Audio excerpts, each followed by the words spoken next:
दर्शकों नमस्कार। Social media पर अक्सर आप लोग देखते हैं संत रामपाल जी के जितने भी फॉलोवर हैं वो लोग यही चिल्लाते रहते हैं कि हम भारत को दहेज मुक्त बनाना चाहते हैं। हमारे गुरुदेव का मिशन है भारत को दहेज मुक्त बनाना। उनके गुरुदेव का तो मिशन हो सकता है, लेकिन मुझे नहीं लगता कि वर्तमान में संत रामपाल जी के जो फॉलोवर हैं संत रामपाल जी के जेल जाने के बाद उनके मिशन को फॉलो कर रहे हैं। ये वीडियो आप जी देख रहे हैं, ये संत रामपाल जी के फॉलोवर के बीच में आपस में शादी का है, जिसको वे लोग रमेणी का नाम देते हैं। भाई और बहनों, क्या आपको किसी भी एंगल से ये लग रहा है कि ये लोग एक संत के शिष्य हो सकते हैं? इनका पहनावा, इनका रंग ढंग, इनका आपस में मिलना जुलना क्या कहीं से भी एक भगत की तरह लग रहा है, एक संत के शिष्यों की तरह लग रहा है? और ऊपर से कहते हैं कि हम भारत को दहेज मुक्त बनाना चाहते हैं। हम संत रामपाल जी के फॉलोवर ना दहेज में 1 रुपया लेते हैं, ना किसी को 1 रुपया देते हैं। दहेज तो राक्षस है।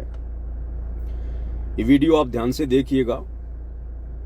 और इस वीडियो में जो लड़की है वो संत रामपाल जी की फॉलोवर है और एक अन्य लड़के संत रामपाल जी के फॉलोवर के साथ ही अपनी शादी कर रही है।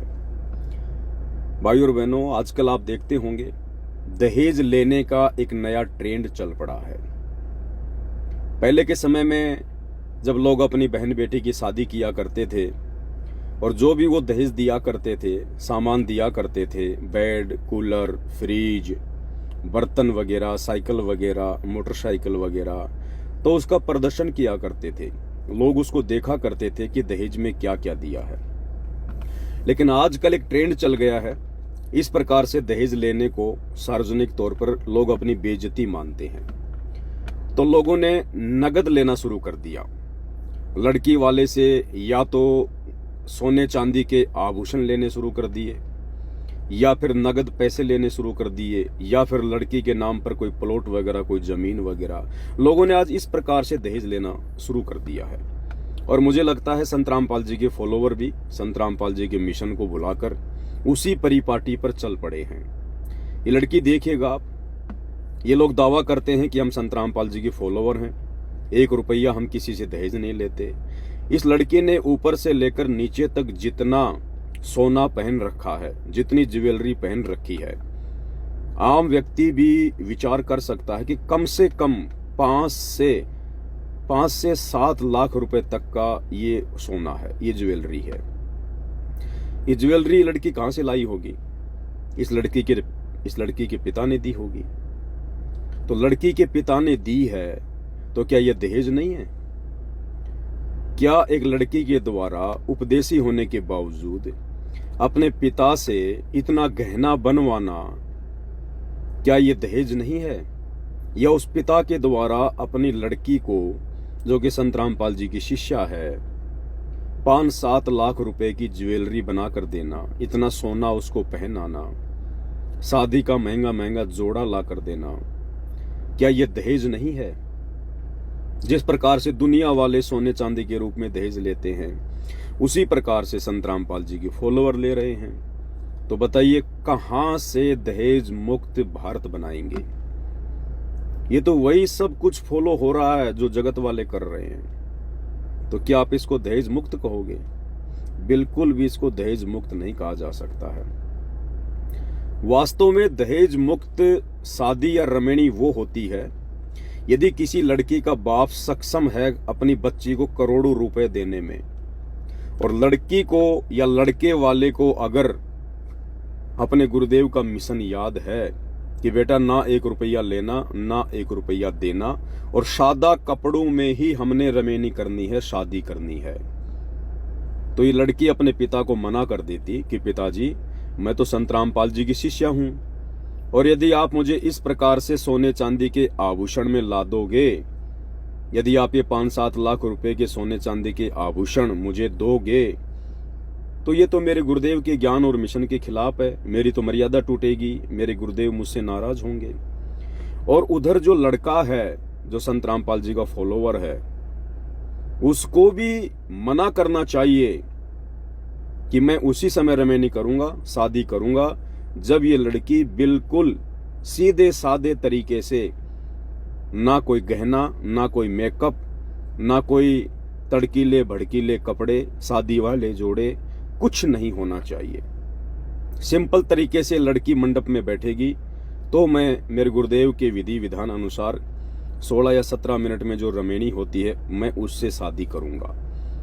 लेकिन यहाँ ना तो लड़की अपने पिता को मना कर रही है, ना लड़का अपने ससुर को मना कर रहा है। उल्टा ये तो खुश नजर आ रहे हैं, ये तो मुस्कुरा रहे हैं। इनके चेहरे की चमक देखिए, किस प्रकार से मेकअप करवा रखा है, लाल पीली हो रही है। ऊपर से बाप ने अपनी बेटी को सोने चांदी में बिल्कुल पीली कर रखा है। तो इनको तो खुशी हो रही है, इनको मर्यादा टूटने का भय नहीं, इनको डर नहीं, इनको अपने गुरुदेव का मिशन याद नहीं।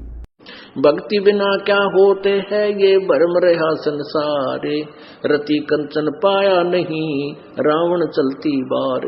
ओह, सर्व सोने की लंका थी, किसा को बद्दी था, करके भक्ति सिद्धि प्राप्त रिद्धि प्राप्त करके, और सोने की लंका जैसे हम गारा की ईंट पका के और मकान बनाते हैं, वो सोने की ईंट बना के, छोटी छोटी ईंटें होती थी पहले, और उनसे सोने ही की वो गारा बना के और महल बनवा रखे थे उसने। इतना धनी था। और आप दौरे मुश्किल से 50-20 ग्राम 20 तोले सोना होगा थर, बड़ा बड़ा सेठ होगा जिस पर 20-30-40 तोले सोना हो गया। कहते वो रति नहीं लेके गए, ग्राम भी नहीं ले जा सका, तुम कहां ले जा सकोगे, और के कला तोड़ दोगे 40 तोले सोने में। ये तो खाम खागा सर दर्द है। सोना तो घर में बना रखना चाहिए आपने, और ना इसको पहनना चाहिए। क्या फायदा, कान में डाल लिया, कान नाक में डाल लिया, 36 पंगे कड़े बना लिए। ये तो खाम खागा सर दर्द है। सोना तो घर में बना रखना चाहिए आपने, और ना इसको पहनना चाहिए। क्या फायदा, कान में डाल लिया, कान नाक में डाल लिया, 36 पंगे कड़े बना लिए। परमात्मा ने इतना सुंदर शरीर दे रखा है, इस पर आडंबर करने की कतई जरूरत नहीं, इसे भगवान रुष्ट होता है। और सबसे बड़ी बात वर्तमान में संत रामपाल जी के जेल जाने के बाद जो उनकी संगत को एक सूत्र में बांध के रखे हुए हैं संत रामपाल जी के परिवार वाले, उनके बेटा बेटी भाई बंधु, जितने भी लोग जो आश्रम को मैनेज करते हैं, इन लोगों को भी तो तमीज नहीं है। अरे कम से कम इन लोगों को तो, जिन लोगों की रमेणी है, उनको समझाना चाहिए कि भाई यदि आप इस प्रकार से आडंबर या पाखंड करके, सोने चांदी से लद के और मेकअप वगैरह करके अगर आप इस प्रकार से रमेणी करना चाहोगे तो हम बिल्कुल भी अलाउ नहीं करेंगे।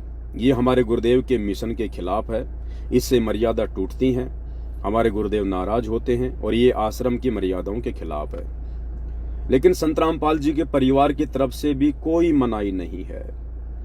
ये लोग भी सहर्ष इनकी रमेणियां करवाते हैं, क्योंकि हमें पता चला है कि जब इस प्रकार से रमेणियां होती हैं इन आश्रमों में तो संत रामपाल जी के परिवार वाले 50,000 रुपए लेते हैं।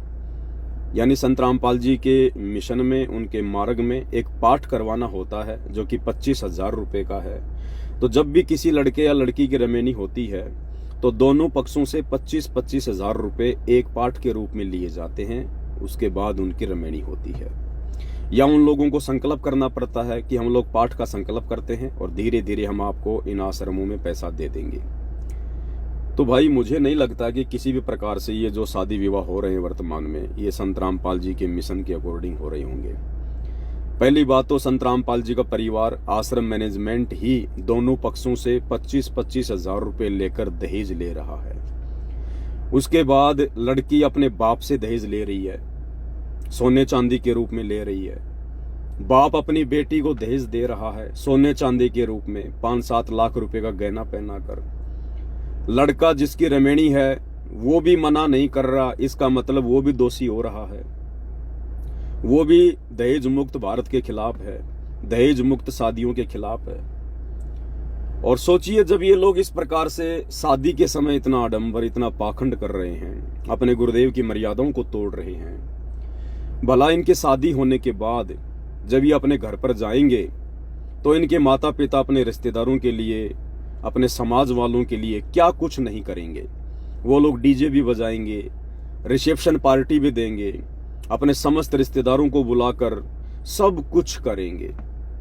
तो भाई और बहनों, वर्तमान में संत रामपाल जी के दहेज मुक्त मिशन की आड़ में खुद संत रामपाल जी का परिवार ही उनके मिशन को बर्बाद कर रहा है, बिगाड़ रहा है।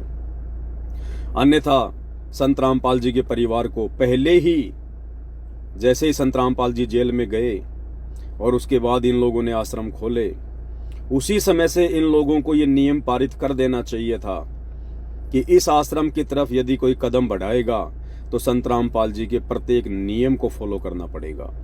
अन्यथा हमें ऐसे भक्तों की कोई आवश्यकता नहीं है। ना हम किसी के दान धर्म के भूखे हैं, ना हम किसी की संपत्ति के भूखे हैं, लेकिन ऐसा बिल्कुल नहीं है।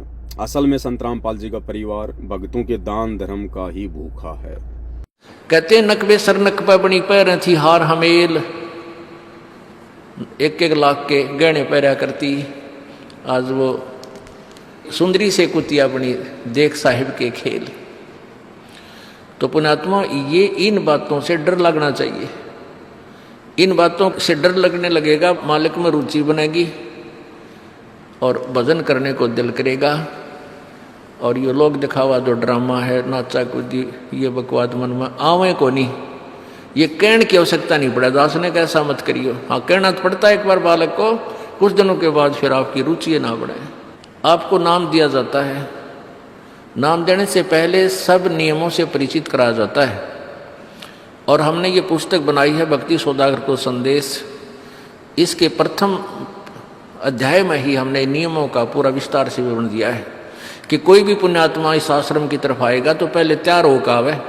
पहले क्या होता था कि भक्तजन समझाते थे, नाम ले लो तुम्हारा कल्याण हो जाएगा, बड़े सुख होते हैं। यहाँ आ जाते थे उपदेश लेने, और यहाँ आकर के हम फिर उनको लिस्ट दिखाते थे, ये नियम निभाने हैं, तो बात जाते थे कि नहीं हमारा भी ये नियम नहीं निभा, क्योंकि वो उल्टे रंग में रंगे हुए वो सारे।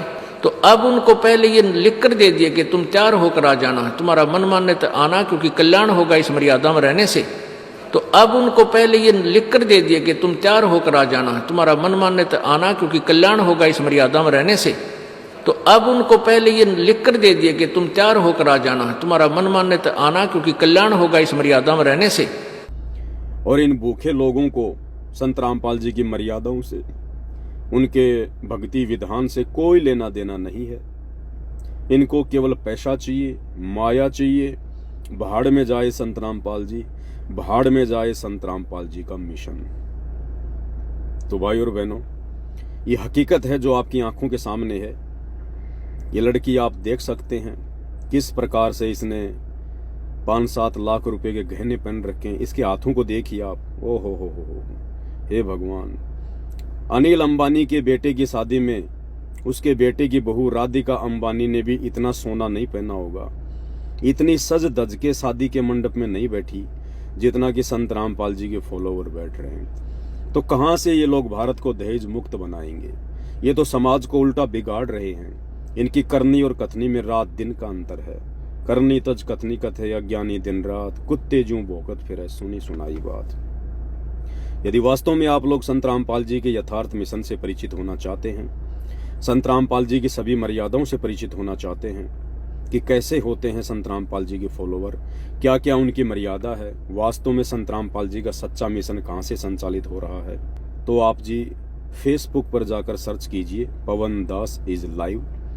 आप पवन दास की वीडियो देखिएगा, आपको पूरी कहानी समझ में आ जाएगी कि वर्तमान में संत रामपाल जी का यथार्थ 13वां कबीर पंथ कहाँ से चल रहा है और इन आश्रमों में क्यों इतना पाखंड हो रहा है, क्यों इतना आडंबर हो रहा है। सब कुछ आपको वहां से पता चलेगा। तो फेसबुक पर सर्च करें पवन दास इज लाइव। बाकी आपको सतलोक आश्रम की तरफ से चिल्लाने वाली जो राम कहानी है कि हम दहेज मुक्त भारत बनाना चाहते हैं, उसकी हकीकत, उसकी सच्चाई मैंने आपको इस वीडियो के माध्यम से संत रामपाल जी के फॉलोवर के बीच में हो रही इस शादी को दिखाकर बता दी है। अब आप स्वयं निर्णय कर लेना आप लोगों ने क्या करना है, क्या नहीं करना है। भक्ति के नाम पे ढोंग करना है, पाखंड करना है, या हल्के में लेना है, या फिर साध संगति से जुड़कर आप लोगों ने संत रामपाल जी के मिशन के साथ साथ अपना आत्म कल्याण करवाना है, अपना मोक्ष करवाना है और अपने गुरुदेव भगवान को प्रसन्न करना है। ये आप लोगों की अपनी सोच के ऊपर है, अपने बुद्धि विवेक के ऊपर है, क्योंकि घोड़े के आगे घास ही डाली जा सकती है। खाना ना खाना उसकी अपनी भूख और प्यास के ऊपर निर्भर होता है। तो भाई और बहनों, हकीकत आपके सामने है। आगे भी समय समय पर आपको इस प्रकार की हकीकत से परिचित करवाते रहेंगे।